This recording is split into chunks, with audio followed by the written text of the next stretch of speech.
name's Debbie. I'm from Chicago, and after recently subscribing to your channel, I noticed that you accept story submissions from viewers. I don't have any stories for you per se, and thank God for that too, but I think you might be interested in the story of my late grandma, Zelda. It's not one she told often, but I remember it just about word for word, and with the help of my mom to fill in the blanks, I'd like to share it with you.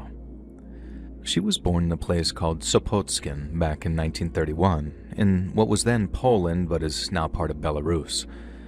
There were around 1,300 people living there when she was a child, and Sopotskin was a shtetl, meaning most of the nearly 250 families there were Jewish. Zelda used to wake up to the sound of cows being let out to pasture, as most families kept a milk cow in their barns. She and her family named their cow Nuri, after the Yiddish word for buttercup, and would feed her straw or potatoes that they grew in their cellar. Her father was a tailor, stitching coats and pants in his tiny workshop, while most others did physical labor or traded grain and cattle. Her dad did okay money-wise, but she said that money was always tight. The Polish government slapped heavy taxes on them and banned them from owning land, meaning that they had to pay rent every month instead of owning their homes outright. But even so, the villagers found ways to take care of each other. The rabbi's wife used to organize what they'd call matan beseter, which involved secretly donating food or other goods to needy families to ensure nobody went cold or hungry. And there was also a volunteer group called the Linas Hatzedek, which was kind of like the Red Cross in that they went to homes of the sick to take care of them so their families wouldn't lose out on work. Grandma Zelda said that life was hard, but holidays brought the town together like you wouldn't believe. For Passover, families grouped up to bake matzahs in big communal ovens, kneading dough till their arms burned but laughing all the while. And then during other holidays, people would build bonfires in the fields and celebrate with songs and stories. But the joy didn't last because on September 1st of 1939, when Zelda was still just 8 years old, Germany invaded Poland. All of Sopotskin was terrified because, while they might have been in the far east of Poland and thus far from the fighting, they knew what the Germans would do if they got their hands on them. Warsaw was under siege, the Polish army was in full retreat, and all hope seemed lost. But then on September 17th, the Soviet Red Army invaded Poland from the east. It turns out that Russia had made a secret pact with Germany to carve up Poland, but since they kept Sopotskin far from the German clutches, Grandma Zelda said the invading Russians were treated like liberators. Anybody seemed better than the Germans, and at first, the Soviets treated them just fine. But over the next 18 months or so, things began to change. The Russians began kicking certain families out of their homes for arbitrary reasons. After that, they shut the stores down and herded craftsmen like my great-grandfather into compulsory collectives. The old wooden synagogue got turned into a movie house, and then the secret police started going around questioning and arresting people. Life became a new kind of hard, but it was nothing on what was to follow. Because in the summer of 1941, Germany broke their secret peace pact with the Soviets and launched a surprise attack aimed at Russia's heartland. Grandma Zelda's home village of Sopotskin was very close to the new German-Soviet border, meaning that when that surprise attack launched, they were some of the first to feel it. The Russians stationed there would tell them how the Germans wouldn't dare invading the mighty Soviet Union, not least because they were too busy dealing with the still defiant British. But then, at 2 o'clock in the morning, on the night of June 22nd, the Germans launched their attack. Their artillery began pummeling Sopotskin, setting houses, barns, and the old synagogue on fire while killing dozens and dozens of people. And by morning, the artillery had stopped. But as the villagers were putting out fires and retrieving the bodies of their loved ones, German soldiers advanced on the village and began rounding up the survivors. Grandma Zelda remembered how they forced all the villagers, women and children included, to dig a huge mass grave in the fields outside of town. Their hands were blistered and bleeding by the time that they were ordered to stop, and when they asked for food and water, the Germans refused them. Instead, they ordered the people of Sopotskin to drag their departed loved ones from the ruins of their village before unceremoniously dumping them into the huge earthen pit. Grandma said it was truly horrifying, and at one point, she saw a neighbor carrying what was left of his wife toward the pit. She was in pieces, and so was he, and yet the young German soldier who shepherded him showed him no pity at all. He kept yelling "Schnell, schnell" over and over, which I think meant hurry in their language, but it was as if the grieving man couldn't even hear him. He just kept walking towards the pit, carrying his wife's remains, whispering prayers for the dead under his breath. Grandma Zelda always said that they might have survived had the Germans not made the fateful discovery that more than 2/3 of the village were Jewish. But once they did, all hell broke loose. The German commander had the villagers rounded up again, and then he told them, "Poles step to the right, Juden to the left." People only realized what was happening when the Germans began marching the town's Jews back towards the mass grave. Villagers began to break from the column, yelling out, "Run for your lives," only to be shot dead by German soldiers. A few brave men rushed the captors and attempted to overpower them, but there were too many Germans and too many guns. Yet their sacrifice and the chaos that unfolded afterwards allowed a handful of villagers to slip into the nearby forests, and one of them was my Grandma Zelda. And she ran as far and as fast as her little legs could carry her, each step taking her deeper and deeper into the woods. My great-grandmother had told her to run, and in her naivety, Zelda believed that she'd come running after her. But when she finally stopped to look around, panting and shaking from the ceaseless exertion, her mother was nowhere to be seen. She cried out, hoping my great-grandma was just out of sight, but not only was Zelda alone, she had no idea where she was. The only thing she did know is that she couldn't go home. And so instead, she carried on walking in the opposite direction, hoping that she might find safety before the Germans found her. She said she walked for hours and hours, stopping only to drink from the canal before she swam across one of its narrower points. That would have killed her had it been winter, but the warm summer evening kept her from shivering and her clothes were almost dry again by nightfall. Zelda tried to keep going, but before long it was so dark that she could barely make out the ground in front of her. She knew that she had to find a place to stop and rest for the night, but just as she was about to stop and curl up on the forest floor where she was, she spotted the glow of a campfire through some distant trees. Grandma Zelda kept on creeping through the woods, getting closer and closer to the fire, when she suddenly saw a big makeshift shelter made of mud, leaves, and some dead wood.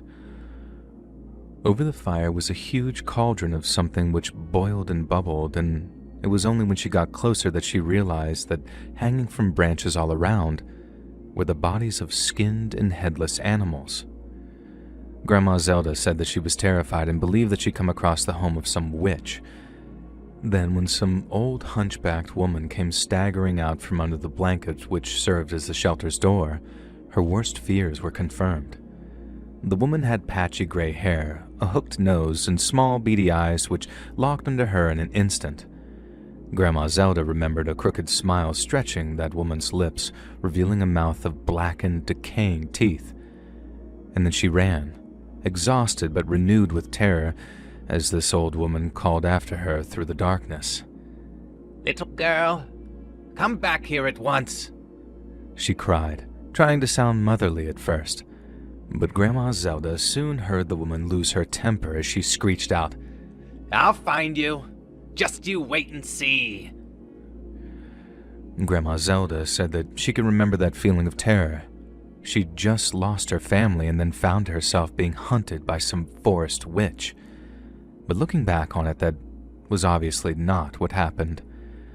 That woman was no doubt a local villager, one who'd been kicked out of her home by the Russian occupiers, and many such people took to living in the forests, preferring a life in the wild to one in a Soviet labor camp in the country's far east. The woman no doubt wanted to help my Grandma Zelda, but in her traumatized and exhausted state, she assumed the worst and went running off into the forest again. She said it was awful, and that she tripped and fell and hurt herself many times, but driven near mad with horror, she couldn't stop herself. She grazed her knees, tore up her elbows, even bashed her head on the roof of a tree so hard that she felt blood oozing from her hairline. but she only stopped when she was sure that she was safe, and after curling up among the crook of some tree stump, she soon fell asleep. Grandma Zelda said the nightmares woke her up before dawn. She was screaming in her dreams, and then she was screaming when she woke up, too. And since she was frightened that someone might have hurt her, she was soon on the move again. She walked for hours again, feeling her stomach starting to rumble, but not daring to touch any of the many mushrooms and fungi which sprouted from the earth around her. Yet the longer she walked with no food or water, the more she weakened, and she knew that it wouldn't be long before she could no longer walk at all. So imagine her joy when she found a wide dirt path snaking through the trees, because this no doubt led to a settlement, and a settlement meant salvation. Grandma said that she felt a sense of hope for the first time as she followed the track through the woods, a sense of hope which only doubled when she heard the sound of an engine heading down the track towards her. Since it was coming from the direction she was traveling, Grandma assumed it was a truck full of Russian soldiers headed to the front lines. But when it came into view, her heart jumped into her throat. Because it wasn't the green of a Russian military truck. The truck was a distinctly German gray. Grandma Zelda rushed off the track and into the trees, knowing that the truck's driver must have spotted her. She could run and risk being shot by any soldiers in its rear, or she could gamble her life on a hiding place. I'm not sure how she managed to hold her nerve and select a suitable hiding place in what must have been mere seconds of deliberation, but that's what she did, and by some stroke of luck, she found a hollowed-out log large enough to hide herself in. Zelda crawled inside. The interior was wet with slime and wriggling with bugs, and they skidded across her skin, nestling in her hair, but she had to stay quiet and didn't move. She said it was only moments later that she heard the truck come to a stop. Its engine cut off, and then a voice cut through the silence, yelling something sharp and short in German. Grandma then heard soldiers piling out of the back. Then, after another yell, she heard their footsteps getting louder and louder and louder.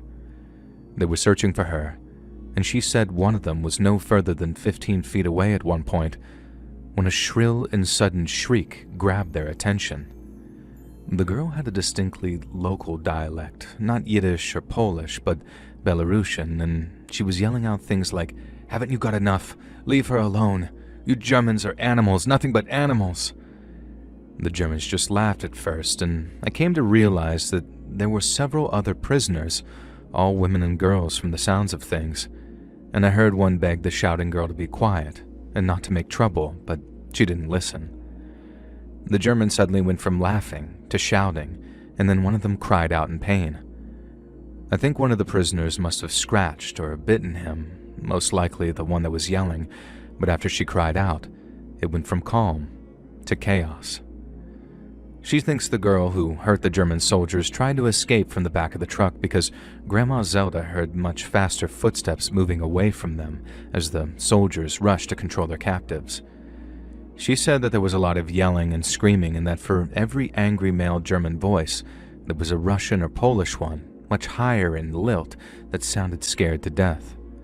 Something terrible was happening, but Grandma could see none of it, and then suddenly, there was a gunshot, so loud that it made her jump.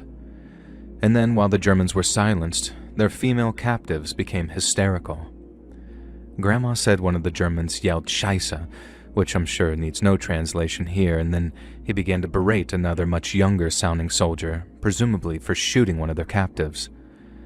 Grandma said that she'd assumed that they'd resume their search, but instead, their commander ordered them back into the truck, and they kept on down the track until Grandma could no longer hear them. Only when a deep and terrible silence had returned to the forest did Grandma emerge from her filthy, grimy hiding place. She made her way back to the track, creeping through the trees until it came into view, and when it did, she saw the body of a young woman lying dead in the dirt. She was face up, staring up at the sky with these wide, terrified eyes like she'd been frightened to death. Grandma Zelda said that she'd stopped and stared for a moment, overcome by the horror and senselessness of it all. And then she turned and kept on walking. And she only took a few steps along the open track before she decided it was a bad idea. If one German truck had been driving along, why not another? And so she skipped back into the trees again, into the deep, dark woods where she could hide. She hoped that by wandering through the woods, she might find the villages of Kadish or Kaleidi, but the woods outside of Sopotskin are vast, and she once again found herself walking miles and miles without so much of a trace of civilization. She walked and walked, feeling herself becoming more and more parched and hungry, until finally she began to feel sick and lighthearted. She staggered along, wondering how much longer she'd be able to continue, until suddenly she heard the sound of something shrill creeping through the trees. It was music, a violin to be specific, and then after hunting down its source, she found a small Russian encampment along with a wounded soldier sitting on an ammunition tin. She stopped, leaning against a tree, and watched him make that violin sing a sad, old Russian song. And then once he was done, he looked around and saw her, but she did not startle him.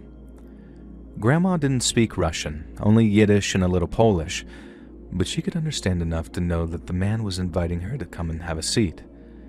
He gave her water and some bread, and then as she ate, Grandma noticed the bloody bandages around his abdomen and how pale and gaunt the man looked.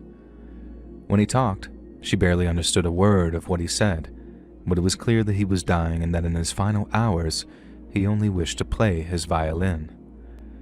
When my Zelda was finished eating, the man pointed off into the trees.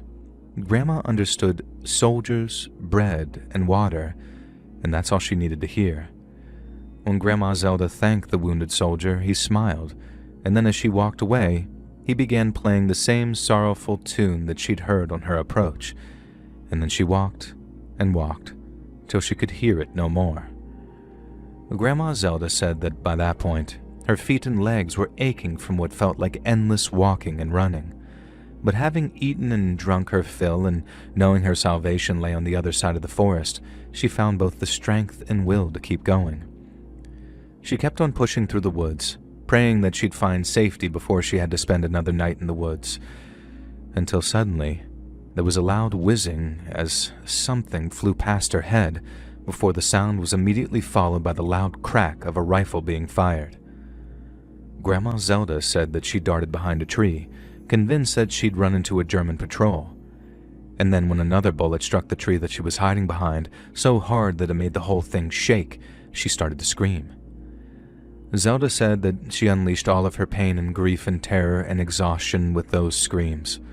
There were no words, just wild shrieks as yet more bullets struck the tree that she was hiding behind. Then suddenly, the firing stopped. Grandma said that in the moments that followed, she believed that she'd be overcome by German soldiers. They'd swarm her, beat her, and she didn't know this at the time, but she'd be lucky if she was merely killed, as the fate that awaited her in a German slave labor camp would be 1,000 times worse than simply a quick death. But no sooner had the shooting stopped, she heard a voice yelling out, "It's just a girl. It's just a little girl."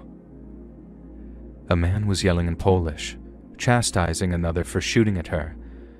And then the next thing, the voice is calling out to her, telling her to come out, that they're friendly, and they wanted to take care of her.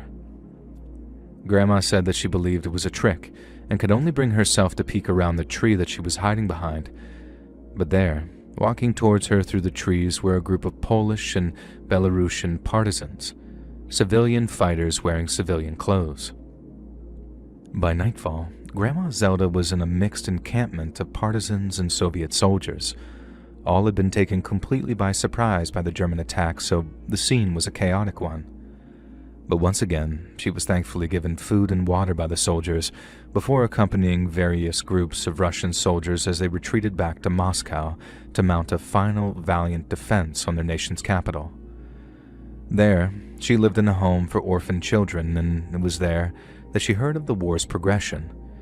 Everybody seemed to think that they were doomed when she first arrived, yet slowly but surely fortunes were reversed.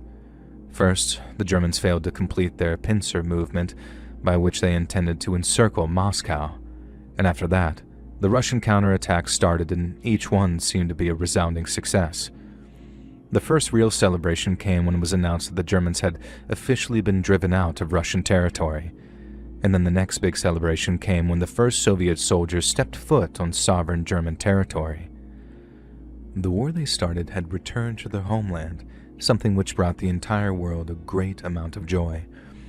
Yet that joy paled in comparison to which was felt when the greatest news of the 20th century hit the airwaves. The leader of Germany, and commander-in-chief of their great and powerful armed forces, was dead. You know his name. No one really believed it at first, as it was very hard to distinguish between real news and that which was merely propaganda. People had to wait to have headlines confirmed by friends or relatives who'd seen evidence of such things with their own eyes. Obviously, the Allies were unable to recover the remains of their leader, and to this day, this gives rise to theories that he really didn't die and somehow escaped. Some celebrated the news and others took it with a grain of salt, but not a single person could contain their jubilation when news came that the Germans had surrendered. The Russians kept much of the territory that they had taken from the Germans, including the eastern portion of Berlin, and then in 1949, when she was still just 18, my grandma Zelda was sent from Moscow to Poland as part of a work program. And there she met an American journalist of Polish origin, and the two conversed in Polish as they worked on and documented the rebuilding of Warsaw. They fell in love, got married, and Zelda moved to America with him once his assignment was over. She later found out that she'd been declared a traitor by the Soviets, as technically she abandoned her post before her work assignment was finished. But Grandma didn't care. She had no intention of ever returning to Europe, even when the wall fell and the Soviet Union collapsed under the weight of its own bureaucracy. She said the memories were all too powerful and that the traveling through the continent would be like traveling through a giant cemetery in which she had no idea where her family was buried, or if they were even buried at all. She knew where the mass grave was. She could never forget. But as they began to lose the war, the Germans often dug up the mass graves containing the bodies of those they'd slaughtered and burned them in a giant pile to conceal evidence of their crimes. There would be no guarantee my ancestors' bodies would even still be there, and even so, it didn't matter. Grandma Zelda carried her memories of them in her heart from place to place, and they were only extinguished on the day she died. In that way, her heart became a cemetery all of its own, a living, beating memorial to the loved ones she'd lost. A part of preserving that memory was passing on the story, first to her daughter, and then to me. So here's to you, Grandma Zelda, and your incredible story of resilience and survival. You may well have a grave here in America, but just as you did, I'll carry all my happy memories of you in my heart, where they can never be dug up, burned, or erased.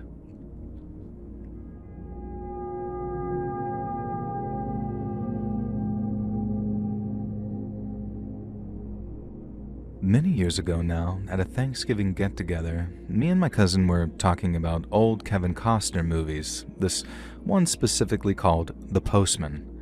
Now, for those who haven't seen it, it's pretty simple. Society goes to crap, anarchy reigns, but then Kevin Costner rekindles civilization by restarting the Federal Post Service. As me and my cousin were watching it, we started discussing how unrealistic it all seemed. But what we didn't know was that our old great-uncle had woken up from his nap and was actually listening to our conversation. Now, I think I said something about movies lacking authenticity and not being, believable, and then kind of jumped as our great-uncle Joe piped up and said, "There are much stranger stories than that have never been put to film. I'll tell you that for nothing." Now, me and my cousin asked, "Like what, Uncle Joe?" To which he replied, "What about a story about a town called Story, and the Wolfman living out near Murder Creek?" My cousin and I waved him off, saying that there was no such story about a town called Story and no such place called Murder Creek. But Uncle Joe swore blind that it was true, and he even said that he met the Wolfman, and that he was covered in hair and had these big yellow eyes, and that he was as real as you or me. When me and my cousin responded, "Swear on the Bible, Uncle Joe?" he told us he'd swear on anything we wanted him to, and then in exchange of grabbing him another beer from the fridge, this is the story he told us. Our Uncle Joe was born in a little Arkansas town called Mount Ida back in 1921. It was the largest town in Montgomery County, but there were only a couple of hundred people living there at the time that the story actually took place. The rest were spread out among little hamlets named things like Malden, Gibbs, Washita, and Story. Now back then, Story was nothing more than a couple of houses and a site that they'd marked out to build a Baptist church. But just like today, it's almost entirely surrounded by dense pine woods as it resides on the western edges of the Washita National Forest. Uncle Joe went to high school with a girl who lived up in Story named Emily Bandy. She was a pretty young lady with light blonde hair and big blue eyes, and all the boys at school had a crush on her. But then one day in 1935, a 14-year-old Emily walked off into the woods to find a toy arrow her little brother had lost, but she didn't walk out again. She was found a few hours later by her distraught father and uncle, and what they saw horrified them. Emily Bandy had been beaten to a pulp and stripped of her clothes, and when they found her, she was clinging to life. A doctor was summoned, who arrived at the Bandy residence as quickly as he could, and then after stemming the girl's internal bleeding and administering a cutting-edge treatment known as a blood transfusion at the time, Emily's father was told the girl might just live. Thankfully, Emily Bandy did end up surviving her ordeal, but was unable to describe her attacker until she was properly rested. And yet when she did, the blood of those who heard her description ran cold. Because according to young Emily, the thing that attacked her was no man, but a monster. Emily said she'd been walking through the woods, eyes on the ground in search of her brother's toy arrow. He'd been crying about losing it for almost an hour, so rather than listen to him wailing on about it for any longer, she took it upon herself to find it for him. And yet as she walked through the pines, determined to stop her brother's crying, something jumped out from behind a tree and struck her so hard in the side of the head that she blacked out for a moment. She woke up on the ground with something on top of her, something which appeared to sport jet black hair all over its body. It drooled as it let out a guttural growl, savaging her on the forest floor. And then as she tried to resist, it began striking her again. The next thing she remembered, it howled before it rolled away from her and found its feet. She thought the ordeal was over and that the creature believed that she was dead, until suddenly it lunged at her and began hitting her around the head and neck until she blacked out again. She later said that she believed that she was in heaven when her father and uncle first woke her up, and then when she realized she was not, the pain was so great that all she wanted to do was die. But then once she recovered, the only thing which frightened her more than that thought was the image of that monster writhing and howling on top of her. One of the men in attendance when Emily described her attacker was the county sheriff, and he soon organized a search of the woods around Story, a search which included not only deputies, but also a whole bunch of volunteers armed with shotguns and rifles. But on account of just how nervous and twitchy everyone was, it took just about all the deputies' organizational skills just to keep the volunteers from shooting one another. Needless to say, the hunt for Emily Bandy's attacker was unsuccessful, and the same could be said for the second hunt, which was mounted that very next day. But in the early morning hours of the third day, a deputy named Adams got up before dawn, put on his uniform and a blaze orange hunting cap, and then went walking off into the woods with a rifle slung over his shoulder. According to my great-uncle Joe, Deputy Adams was half Choctaw on his father's side, and that his daddy had taught him all kinds of hunting and tracking skills as a boy. The county sheriff hadn't wanted to let him off the leash, as it were, on account of all the volunteers.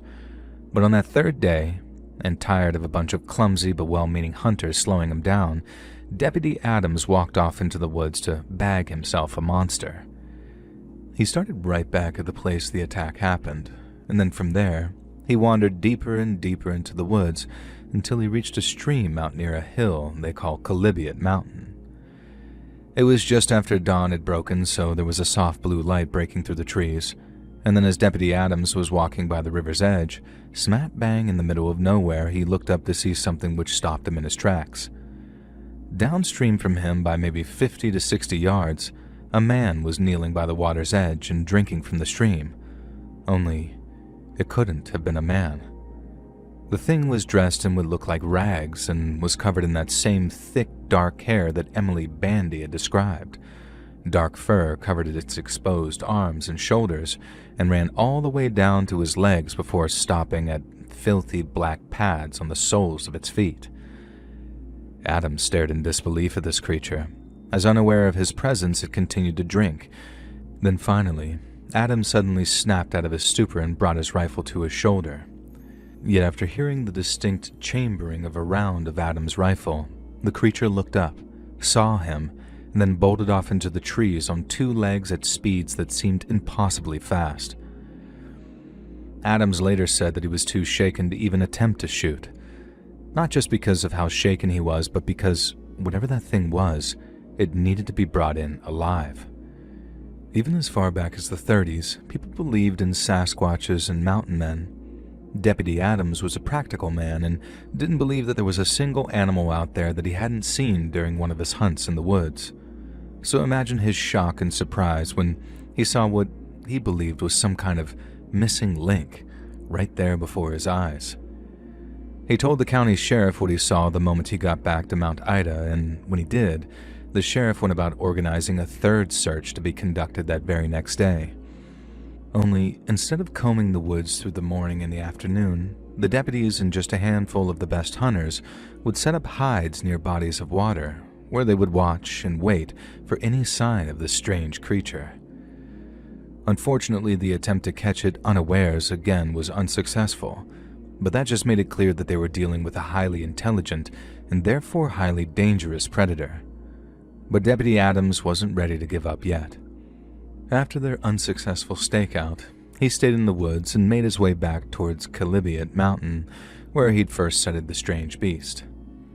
He walked for miles and miles, zigzagging through the woods, searching for any and all traces of it, and he even had to spend a night in the forest to cover all the ground he wanted. He said being huddled around the campfire, knowing that thing was out there in the darkness, it was the most scared he'd ever been in his life. But he made it through the night all the same, and at dawn, he kept on searching for that thing that attacked Emily Bandy. Deputy Adams kept on creeping through the trees, knowing that he could be just seconds away from running into that thing again, since it seemed to be active around dawn. And then right as he started to get within a mile or two of Murder Creek, which actually is a real place, we even looked it up, he started seeing all kinds of animal carcasses, all of which appeared to have been stripped of their meat. And when he found tufts of that thick black hair around some of the skeletal remains, Deputy Adams knew that he must be close. But as he got closer and closer to Murder Creek, he could have never prepared himself for what he was about to discover, because as he crept along the side of a hill, he spotted a small cave. It was no more than a flat triangular tunnel, but right there, feasting on the raw meat of some small furry animal, was the creature he'd spotted just 2 days prior. Deputy Adams raised his rifle, aiming it at the creature and trapping it inside of its own shallow den. But as it looked up and locked eyes with the deputy, he realized it was no wild beast, because despite the thick black hair covering the thing's body, its eyes were distinctly human. The thing held Deputy Adams' gaze as it dropped what it was eating, but it didn't try to escape. Instead, it began to shake its head, in a voice that sounded like it had only the slightest grasp of English as it pleaded, "No." Deputy Adams was so stunned that he thought he might fall down. But as he continued to stare, aghast and open-mouthed, he realized the thing was not a thing at all, but rather a man, a young man, and one with a very peculiar affliction. Since Deputy Adams had already resigned himself to wandering the woods after that previous morning's stakeout, he was carrying some hard cheese and bacon wrapped in a little cloth. He took it out and offered some to the strange young man, who gobbled it down greedily as soon as it was offered. And then over the next few hours or so, he gained the young man's trust and began to learn a thing or two about him.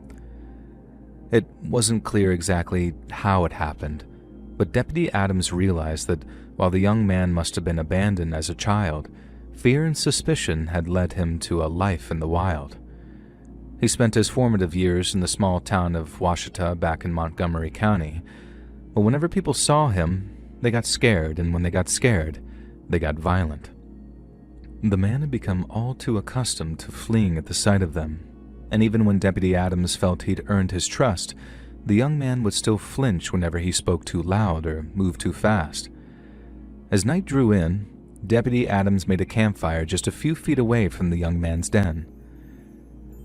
Now, it must have been the first time that he'd seen a fire up close in decades, because while he wasn't strictly scared of it, the process of its creation fascinated him. And then, while demonstrating a much stronger ability to comprehend rather than speak, Deputy Adams spent that night convincing the strange young man to follow him back into town that next morning, not only to begin his reintegration into society, but to prove that he could not have been the one to attack young Emily Bandy. But then, right around the same time Adams was earning the man's trust, something terrible was unfolding back in a tiny Montgomery County hamlet known as Sims. That afternoon, a homemaker by the name of Carol McCormick was putting away some of her husband's laundry. Prohibition had ended not just 2 years before, and her husband Robert liked to enjoy a few drinks with his buddies after work, without having to worry about the sheriff showing up to throw him in jail. And this meant that he wouldn't be back till after dark. But this also meant that when she found a small silver heart necklace tucked into the back of his sock drawer with the name May engraved onto it, she had hours and hours to wallow in grief and anger before Bob finally came home. Carol was convinced her husband was having an affair. It had been months since he touched her. He was heading out at odd times to do things he didn't want to talk about, and even worse, he'd been forgetting to pick up her crocheting supplies from the Mount Ida General Store. And so when he staggered through the doors sometime around 10, stinking of whiskey and cigarettes, Carol McCormick demanded to know who in the hell this May lady was. Her husband, unprepared for such an ambush, couldn't provide an answer to her question, and while Carol rather correctly interpreted this as a sign of Bob's guilt, he wasn't guilty of that which she accused him of. And when everything went down, when Carol suddenly realized who May was and who the necklace really belonged to, she ran screaming from the house and out into the night. Carol had remembered hearing something about how, while all of Emily Brandy's torn clothes were found around her body, one thing was missing from the scene: a necklace, given to Emily by her sister, but one that had originally been a gift to her. And the name of Emily's older sister was Mabel Juliet Bandy, more commonly referred to as May. Carol knew most of that. Everyone knew everyone in Montgomery County back then. She just couldn't bring herself to entertain the possibility till she saw that look in her husband's eyes. But Bob didn't just let her go that night. Oh no, he couldn't. He couldn't have his good lady wife going around telling tales and ruining his good reputation over what he considered to be a drunken mistake. And so he followed her outside into the night and tried bashing her head in with a shovel. Carol's screams were the only thing that saved her life. That and the shotgun one of their neighbors held when he came out to see what in the hell was going on out there.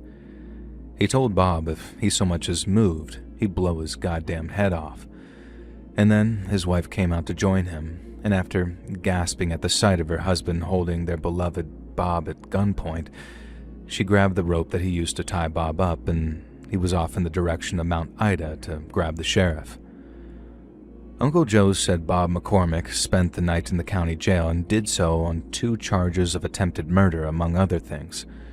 The next morning, a still weak Emily was brought to his cell and asked if that was the man who attacked her.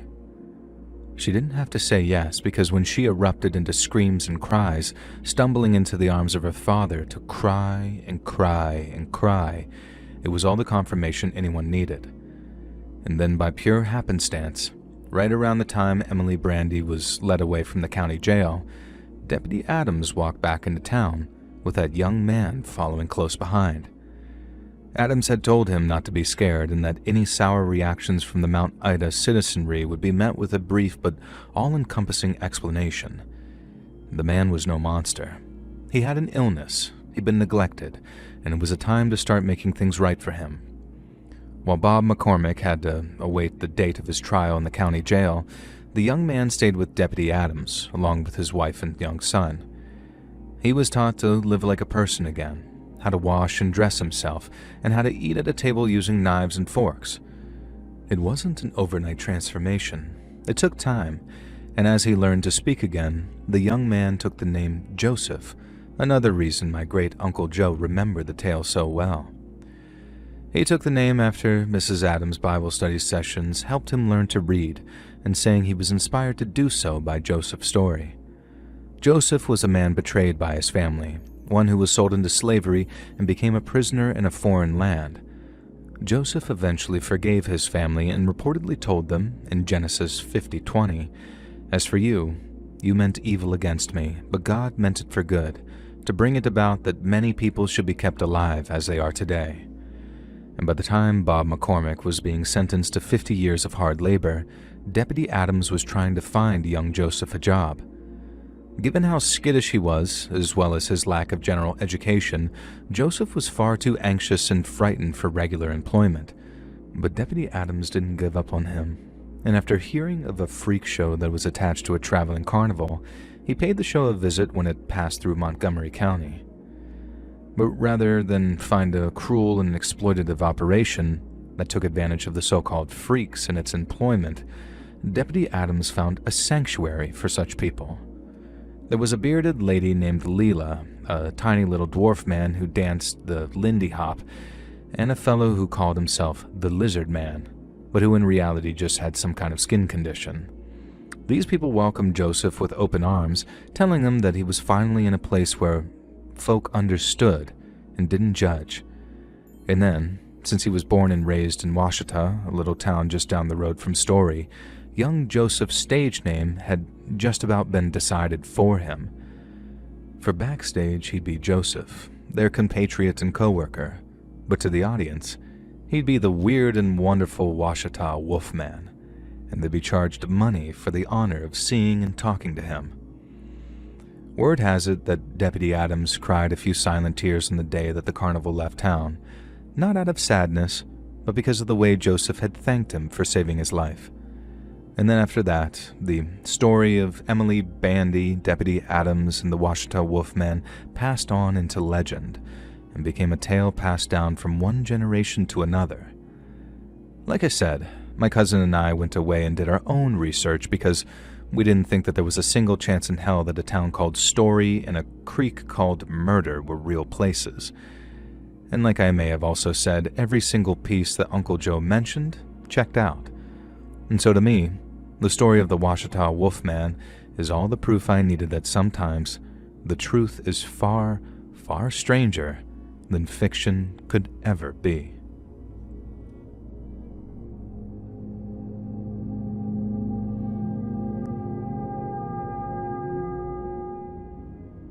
My name is Katerina. I recently became a subscriber of yours, and I think I have a story from my younger years that you might be interested in. I currently live in London with my husband and my grown-up daughter, but I grew up in Russia during the Soviet times, and in the summer of 1984, I was a 26-year-old junior researcher at the Leningrad Institute of Geology. My work was, in a word, boring, but back then, working at a university allowed you certain privileges, such as the opportunity for travel. So when I was offered a spot on a research trip set to Siberia, I jumped at the chance. Myself and a team of 7 other researchers flew from Moscow to Omsk, then to Krasnoyarsk. Then from there, a much smaller plane would fly us out to a town on the banks of the Yenisei River named Zotino, where we'd study nearby coal deposits. The plane was an old Antonov, the smaller propeller-driven kind that smelled of oil and was horribly uncomfortable to sit in. We sat on the metal benches, holding our sample bags on our laps, shouting to be heard over the plane's rattling. But then, around 2 hours into the flight, the engines start coughing. First one, then the other.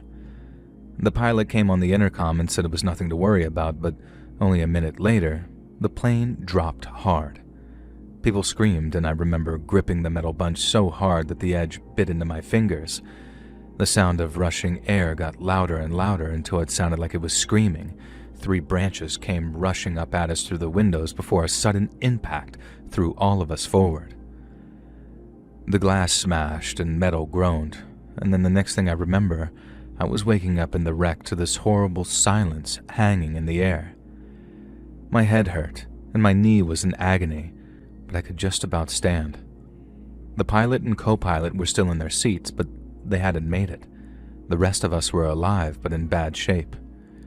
Yuri had a broken leg. Tanya's arm was so badly broken that she couldn't stop crying, while the others had an assortment of broken legs and twisted ankles, along with cuts, bruises, and a few cracked ribs.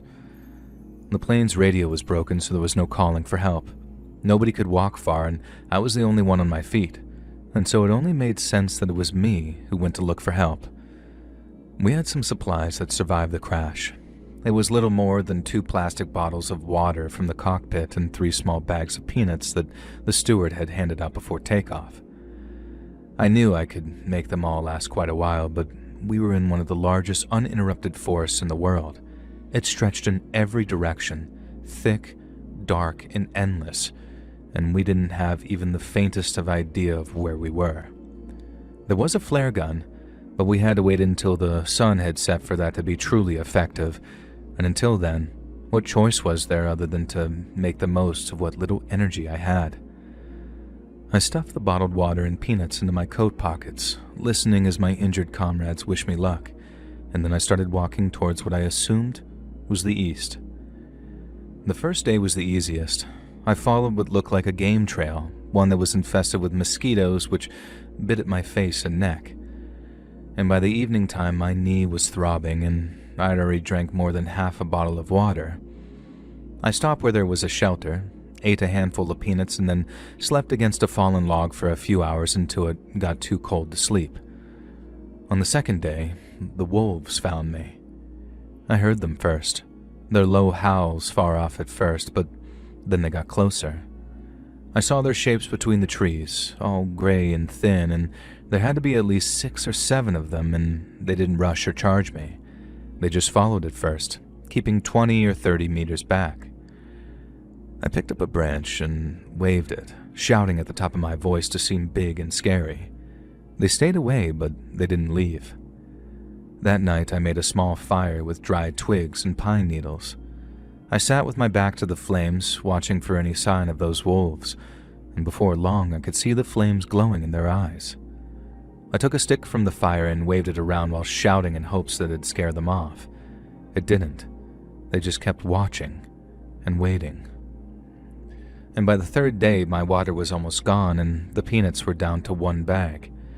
My lips were cracked from the dehydration, and every single step hurt like a fresh wound. The forest looked the same in every direction, nothing but tall pines and fallen logs covering as far as the eye could see. I started talking to myself just to hear a voice, telling myself the others back at the wreck were still alive and that I was going to make it. The wolves were still there, getting closer the more I slowed. I kept the branch in my hand like a club, but I knew that if they came for me, I was done for. Late on the 4th afternoon, I smelled wood smoke from a campfire. And as far as I thought, I was imagining it like a kind of forest mirage or something, but then I heard the sound of loud saws and I started walking faster.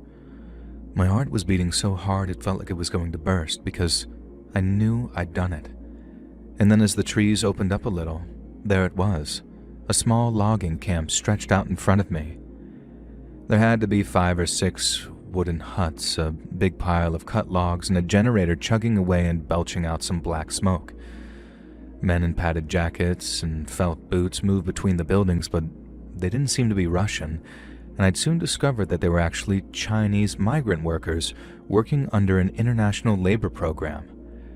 I'd heard rumors that some contract workers came from China to cut timber in the Far East, but I never thought that I would ever see them up close. As I approached, one of them spotted me and shouted. They all stopped, and then a short man with a black cap came forward, and he spoke with a very heavy Russian accent, but I could understand him. He asked where I had come from and what had happened to me, and I told him that there was a plane crash, that others were hurt, and that they needed help. He didn't ask many questions. He simply brought me inside to the nearest hut to warm me up. Someone gave me some hot tea with sugar, and then they fed me rice and some kind of salted fish.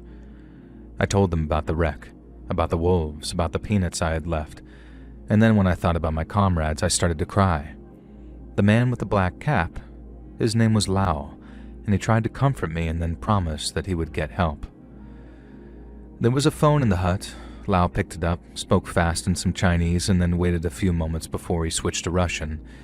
He said that there were survivors who needed rescue, and then began reading off a set of coordinates while looking at a map. The search team came the next morning in 2 helicopters. They asked if they knew which direction I'd traveled, and since I had a rough idea, they flew us west. It looked like a great ocean of trees out there, like it'd be impossible to find the wreck and my comrades, but then suddenly, someone pointed and shouted, and there it was. It looked tiny from the air, just a crumpled metal shape in that ocean of green. My comrades were still alive, huddled under a shelter that they made out of a tarp thrown over the crashed plane's wing. When they heard the helicopters, some of them hobbled out and began waving. There were no places to land, so the rescue workers had to haul my wounded comrades up on stretchers attached to ropes. I was in a helicopter with Yuri and Tanya. They were too weak to talk, but they didn't need to. No words could have been adequate to describe what we felt in that moment. They took us to a hospital far away, and doctors set bones, gave us shots, and fed us broth. And then after a week of treatment and rest, they flew us back to Leningrad. We thought that they'd be happy to see us, but when our colleagues from the Institute met us at the airport, they looked nervous. And then when we got back to the Institute, they told us the bad news. Thanks to our failure, the ministry had decided to cut our funding. That was how things worked back then. We were punished for things we had no control over, quite literally adding insult to injury. And I was back at work after about 6 weeks. And for a long time, my knee would ache whenever it rained, and sometimes at night, I'd wake up sweating after nightmares about the wolves. I still have one empty peanut bag in a drawer at home. It's faded and torn, but it serves as a reminder of what I've lived through and achieved. We survived not just because one person could walk, but because others were kind and because sometimes fate gives you a chance. Hey friends, thanks for listening. Click that notification bell to be alerted of all future narrations as I release new videos every Monday and Thursday at 9 p.m. Eastern Time. And there are super fun live streams on Sundays and Wednesday nights. I'd love to see you there. If you got a story, be sure to submit them over at my email, letsreadsubmissions@gmail.com, and maybe even hear your story featured on the next video. And if you want to support me even more, grab early access to all future narrations and bonus content over on Patreon, or click that big join button to hear about the extra perks for members of the channel. And check out the Let's Read podcast, where you can hear all of these stories and big compilations located anywhere you listen to podcasts. I also have a true crime channel called Saturn Soul. All the links for everything are down in the description below. Thanks so much, friends. And remember, bing bong bong, bing bing bing bong. Hey Joel, here's my movie hot take. Maggie is Arnold Schwarzenegger's best acting movie. Maggie? I don't remember Maggie.